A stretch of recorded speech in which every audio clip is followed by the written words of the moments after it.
Mais kayo dyan, mais! Guni-gunihing naglalakad ka sa kalsada sa katirikan ng araw. Pero hindi paa, kundi tuhod at palad. At bahagya ka lang umusad. Nakakapaso man ang init ng kalsada. Pero araw-araw niya pa rin niyang ginagawa. Hindi para maglakwat siya, kundi para magtinda. Mais kayo dyan, mais!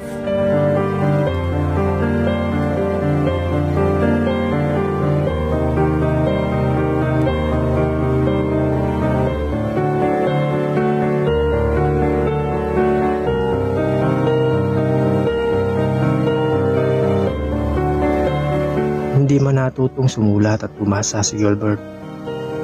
No read no write kumbaga. At naipagkait man